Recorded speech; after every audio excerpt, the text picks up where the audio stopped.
from mathemath.com.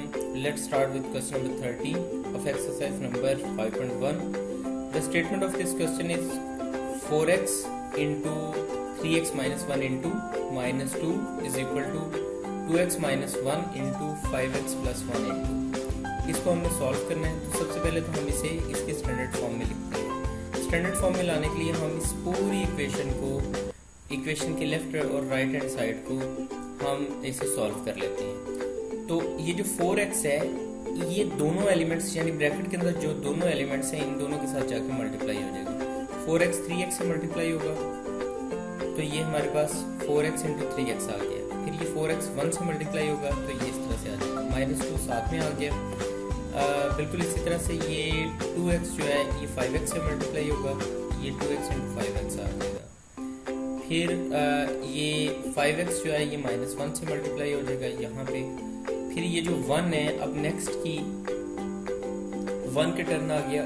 1 जो है ये 2x से मल्टीप्लाई हो जाएगा और फिर ये 1 -1 से यहाँ पे मल्टीप्लाई हुआ तो ये -1 आ गया। नेक्स्ट इसको सॉल्व करते हैं। ये 4x into 3x 12x square आ जाएगा, -4x ये और -2 इसके साथ आ जाएगा।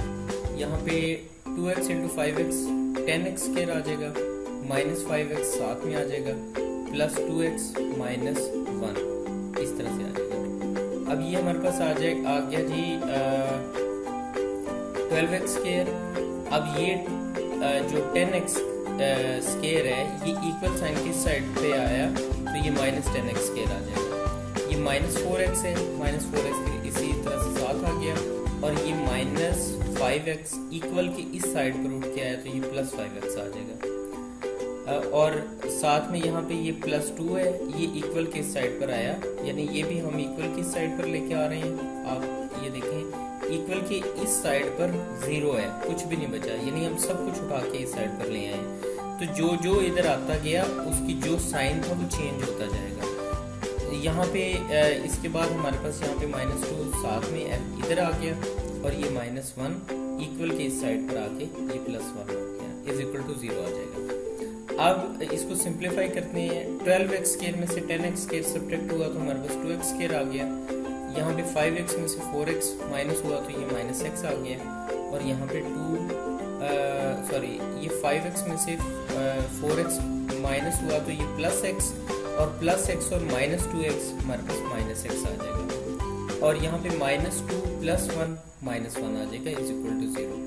अब ये जो 2x स्क्वायर ये जो -x है इसको हम लिख सकते हैं -2x + x और साथ में ये -1 इज इक्वल टू 0। अब अगर हम देखें तो इन दोनों में से यानी इन दोनों में से आप 2x को कॉमन ले सकते हैं। तो हमने 2x को कॉमन ले लिया, यहाँ पे हमारे पास आ गया x -1 और इन दोनों में से हम +1 को कॉमन ले लेते हैं तो यहाँ भी हमारे पास x -1 आ जाएगा। अब अगर आप इसे केयरफुली देखें तो यहाँ भी x -1 है, यहाँ भी x -1 है, तो इन दोनों में से हमने x -1 को कॉमन ले लिया तो बाकी हमारे पास बचा 2x + 1, 2x + 1 into x -1। Next ये 2x + 1 जो है, क्योंकि ये दोनों 0 के इक्वल हैं इसलिए 2x + 1 इज इक्वल टू 0 आ गया और यहाँ पे x -1 इज इक्वल टू 0 आ गया। ये -1 इक्वल साइन के साइड पर आके +1 हो जाएगा और ये +1 इक्वल के साइड पर आया तो ये -1। अब क्योंकि ये 2 और x मल्टीप्लाई हो रहे हैं, 2 इक्वल के साइड पर आके डिवाइड हो जाएगा, सो x इज इक्वल टू -1/2 और x इज इक्वल टू 1। तो इस तरह से आफ्टर फैक्टराइजेशन इस स्टेटमेंट के दो पॉसिबल सॉल्यूशंस यानी 1 और -1/2 ये निकले और इस तरह से हमारा क्वेश्चन कंप्लीट हो गया। अगर आपको इसमें कोई कंफ्यूजन है तो आप हमसे कांटेक्ट करें। हमारा यूट्यूब चैनल अवेलेबल है, आप उसे सब्सक्राइब करें ताकि हमारी लेटेस्ट वीडियोस और अपडेट्स आपको मिलती रहें। Thanks for watching mathematics.